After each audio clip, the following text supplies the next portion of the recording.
Hi everyone. Only 5 months are left for the CAT exam now. तो इन 5 महीनों में आपको LRDA में क्या क्या करना चाहिए वो मैं आपसे आज इस सेशन में डिस्कस करूंगा मंथ वाइज कि आपको जुलाई में क्या करना चाहिए, अगस्त में क्या, सितंबर में क्या, इस तरीके से। Will also be talking about how you can use PYQs effectively, कौन कौन से PYQs आपको करने हैं और CAT के साथ साथ बाकी एग्जाम्स की भी तैयारी करनी है, उसका भी कैसे ध्यान रखना है। इन सभी चीज़ों के बारे में हम लोग आज डिस्कस करेंगे इस सेशन में। शुरुआत करते हैं सीधा सीधा सबसे पहली बात के साथ। सबसे पहले इंपॉर्टेंट चीज है हमारे लिए कैट का सिलेबस। सिलेबस क्या है? जैसे क्वांट में एक सिलेबस होता है, अर्थमेटिक, अलजेब्रा, ज्योमेट्री, इस तरह की चीजें, ऐसे LRDI में नहीं होता। There are different types of sets you can say कि जो आते रहते हैं। हालांकि all the sets are actually based upon logical reasoning and data interpretation.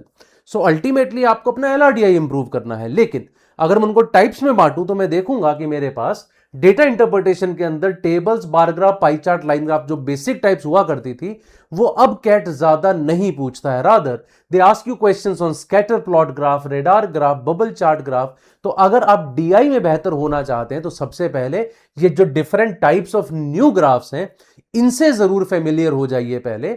उसके साथ साथ DI की जो बेसिक रिक्वायरमेंट्स हैं, आपने देखा होगा DI बहुत डेटा सेंसिटिव होता है, डेटा इंटेंसिव होता है, तो उसके अंदर काफी आपको जो है कैलकुलेशंस की जरूरत पड़ेगी। परसेंटेजेस आपका बहुत अच्छा होना चाहिए, ratios, averages, these are some of the areas which are used. इनको बहुत अच्छे से पढ़िए क्वांटिटेटिव एप्टीट्यूड के अंदर।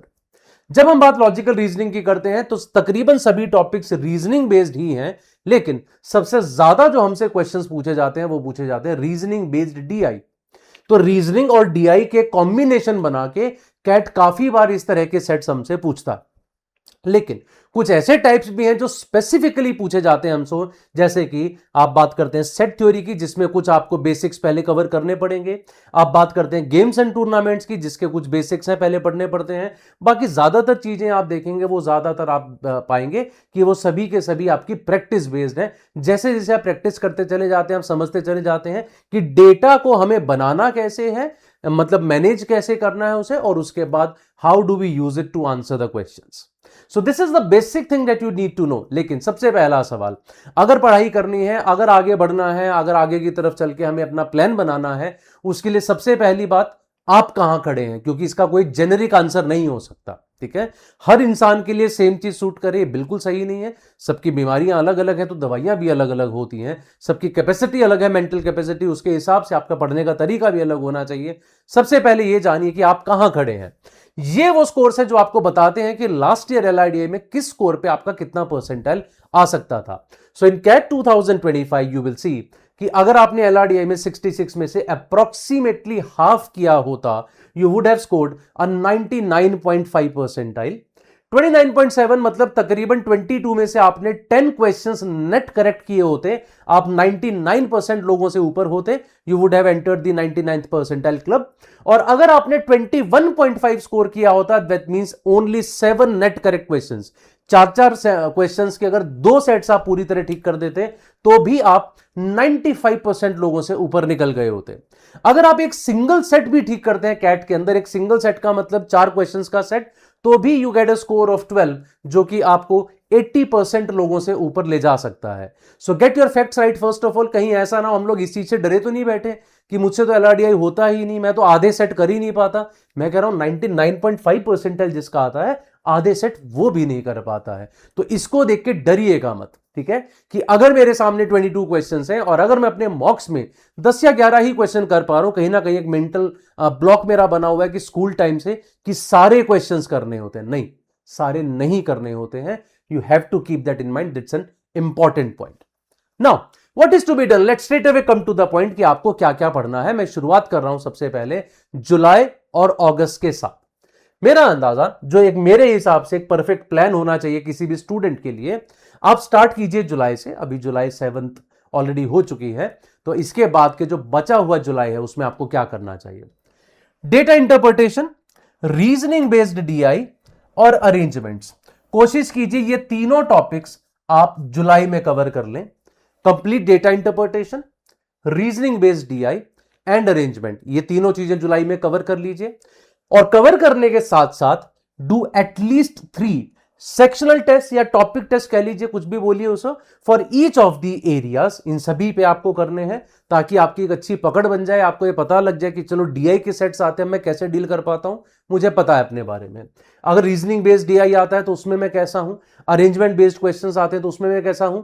ये बहुत इंपॉर्टेंट एरियाज हैं जो आपको जुलाई में कवर कर लेने चाहिए।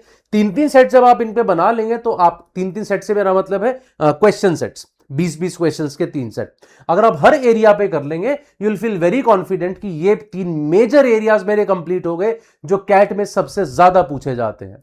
Apart from that I would also suggest LRDI के ही कैट 2003, 2004 और 2005, ये तीनों पेपर्स इजीली अवेलेबल है इंटरनेट के ऊपर, आपके एक्चुअल पेपर्स अवेलेबल है। इन ईयर्स में हमारा एलआरडीआई बहुत अच्छा आया करता था, वो भी साथ साथ सॉल्व कीजिए 3 पीवाईक्यूज, ये पूरा एक पैकेज आपके लिए बन जाएगा पूरे जुलाई के एलआरडीआई का। इसके बाहर आपको कुछ भी करने की जरूरत ही नहीं पड़ेगी। आगे आते हैं हम लोग अगस्त मंथ की तरफ। अगस्त मंथ में अगले 3 टॉपिक्स पकड़िए, one is matrix and grids, one is route range network, the other one is set theory, once again another 3 very important areas.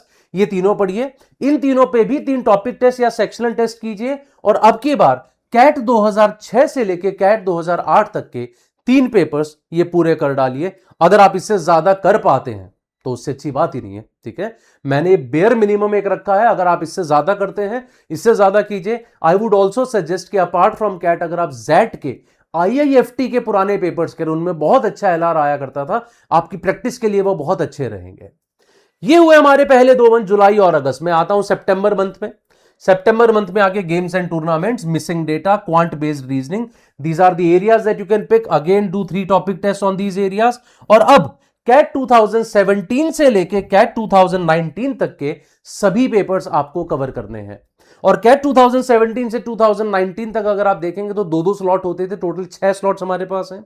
Her slot के अंदर 32 क्वेश्चंस होते थे, सो 6 slots 32 questions each, that's a good number of questions. ये ज्यादा मैं इसलिए भी करने के लिए बोल रहा हूं क्योंकि because these are the papers which are extremely authentic and useful, I would say relevant from today's CAT perspective. तो आपको इसी तरह के सेट अभी भी कैट के अंदर नजर आएंगे, इन सभी को बहुत अच्छे से कीजिएगा। कैट 2009 से लेकर 16 तक के पेपर जनरली इजीली अवेलेबल नहीं होते हैं, ये आपको इजीली अवेलेबल होंगे, मिल जाएंगे। फिर बात आती है अक्टूबर मंथ की। अक्टूबर मंथ में आई वुड सजेस्ट कि आप मिसलेनियस टाइप्स कीजिए, जो इसके अलावा कुछ टाइप्स बच गई हैं, जैसे scheduling based questions, ranking based questions, ratings based questions. इसके अलावा बहुत सारी अलग अलग टाइप्स होती है हमारे पास, ग्रिड्स, मैट्रिक्स एटसेट्रा, वो सारे आपको इन बचे हुए दिनों में करनी है अक्टूबर में। Apart from that I would suggest mixed sets की ड्रिल कीजिएगा। मिक्स सेट का मतलब अब की बार पूरा सेक्शनल टेस्ट 20 क्वेश्चन का, 22 क्वेश्चंस के पूरा एलआरडीआई का sectional test, giving it 40 minutes, और पूरा करना शुरू कीजिए। और कोशिश कीजिए वो सेक्शनल टेस्ट आप कम से कम 3 करें हर वीक के अंदर। बात हम अक्टूबर की कर रहे हैं, we are very close to the exam as well. Plus at this time you will also be seeing NMAT का एग्जाम स्टार्ट हो जाता है। नार्सी मुंजी के एग्जाम के लिए आपको बाकी की रीजनिंग भी करनी पड़ेगी। So at this very time you will also start doing other reasoning, जो सिर्फ एनमेट में ही नहीं, आपको स्नैप में, सीमेट में, महाराष्ट्र सीटी में, इन सभी एग्जाम्स में नजर आती है। Questions of directions, blood relations etcetera etcetera, coding, decoding, input output वगैरह, ये सब आपको उसी टाइम साथ साथ करते रहना है। और साथ साथ कैट 2020 से लेके कैट 2022 तक के टोटल 3 इयर्स में अब हमारे 3 स्लॉट्स होने लग गए। 3 इयर्स 3 स्लॉट्स ईच, तो इसका मतलब टोटल 9 स्लॉट्स के आपके पास पेपर हैं। कैट 2020 में हमारे पास एलआरडीआई में 24 क्वेश्चंस होते थे हर स्लॉट में, बाद में 20 होने लगे थे। तो टोटल नंबर ऑफ क्वेश्चंस आप गिन लीजिएगा that you all have to do in October. Then comes the last month, November month, the most important month. Strategy और टेस्ट टेकिंग का टाइम है अब आपके पास ये।